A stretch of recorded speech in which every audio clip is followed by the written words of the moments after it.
Major Madan இணைகிறார். Major, what is your take? அமெரிக்காவுடைய திட்டம் என்ன?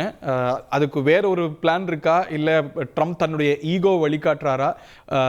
அமெரிக்க ரஷ்ய உறவுகள், அமெரிக்க யுக்ரைன் உறவுகள், இந்த போர் நிற்கக்கூடிய முயற்சி, இதெல்லாம் இதனது விளைவுகள் என்ன உங்க பார்வையில்?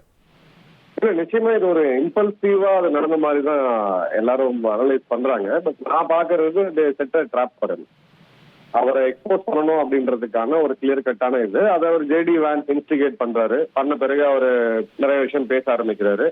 அதுக்கப்புறம் ஸ்பெசிஃபிக்கா பாத்தீங்கன்னா தேங்க்ஸ் அப்படின்ற ஒரு வார்த்தை, நன்றின்னு உங்களுக்கு ஒரு உணர்வு இருக்கா, கிராட்டிடியூடே கிடையாது அப்படின்றாங்க. இப்ப நீங்க அமெரிக்காவுடைய சோசியல் மீடியா ரிஃப்ளெக்ஷன் பாத்தீங்க அப்படின்னா ஜெலன்ஸ்கி ஒரு கிராட்டிடியூட் இல்லாத ஒரு மனுஷர், நன்றி கெட்ட ஒரு மனிதர் அப்படின்ற மாதிரியான எக்கச்சக்கமான comments from both sides, democrats and republic இருக்கிறத பாக்குறோம். ஸோ அதை அவங்க எக்ஸ்போஸ் பண்றாங்க. ஏன்னா ஒரு டொமஸ்டிக் லெவல்ல அவருக்கு ஒரு ரெசிஸ்டன்ஸ் இருந்துச்சு. இல்ல நம்ம வந்து உக்ரைனை நட்டாத்துல விடக்கூடாது, இதை இழுத்து பிடிக்கணும் அப்படின்னு சொல்லிட்டு இப்போ அவர் கிளியராகவே அவர் டொமஸ்டிக் ஆடியன்ஸுக்கு அமெரிக்க மீடியா முன்னாடி ஜெலன்ஸ்கிக்கு இந்த போரை நிறுத்துறதுக்கான இது இல்லை, ஈடுபாடு இல்லை. ட்ரம்ப் அவர்கள் தான் அந்த போரை நிறுத்தத்துக்கான எல்லா இதையும் எடுக்கிறாரு. நம்ம இவ்வளவு உதவி செஞ்சோம், இவங்களுக்கு வந்து அந்த நன்றி உணர்வு இல்ல அப்படின்றத காமிக்கிறாரு. அவங்கள ஒரு கார்னருக்கு புஷ் பண்ணா அவங்களுடைய ப்ரையாரிட்டிஸை மாத்திக்க மாட்டாங்களா? இன்னைக்கு நேட்டோவையோ இல்ல ஐரோப்பிய தேசங்கள் அனைத்தையுமோ யுக்ரைனையோ அமெரிக்கா கைவிடும் பொழுது அவங்க நிர்கதியா நிற்பாங்களா, இல்ல அவங்களுடைய ப்ரையாரிட்டிஸா மாத்திப்பாங்களா, வேற வழிகளை தேட ஆரம்பிப்பாங்களா?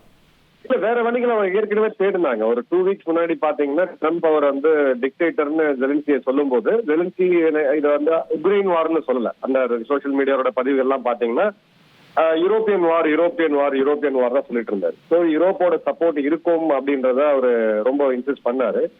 பட் ஒரு மிக முக்கியமான லீடர் இப்போ யூரோப்பியன் யூனியன்ல யாருன்னு பாத்தீங்கன்னா மேக்ரோன் அவர்கள், பிரெஞ்சு அதிபர். அவர் இப்ப அமெரிக்கா பக்கம் நிற்கிறார். ஸோ அவருக்கு இப்ப அங்க ஐரோப்பாவோட யூனிட்டி அப்படின்றது ஃபர்ஸ்ட் ஆஃப் ஆல் கிடையாது. ஜார்ஜியா மெலோனி அவங்க சைடு கிடையாது, டேவிட் மேக்ரோன் அவங்க சைடு கிடையாது. புதுசா வந்திருக்கக்கூடிய பிரெஞ்சு சான்சலர் மெர்ஸ் அவர்கள், அவருமே பாத்தீங்கன்னா ஒரு லாங் டேர்ம்ல ஐரோப்பாவுக்கு தன்னுடைய பாதுகாப்பை தான் பாத்துக்கணும், அமெரிக்காவுக்கு ஐரோப்பாவை பத்தி கவலை கிடையாதுன்னு சொல்றாரே ஒழிய அவர் தன்னுடைய துருப்புக்களை அனுப்புவேன், இல்ல நான் ஒரு குறிப்பிட்ட அளவுக்கான உதவியை உக்ரைனுக்கு செய்வேன்னு அவர் சொல்லல.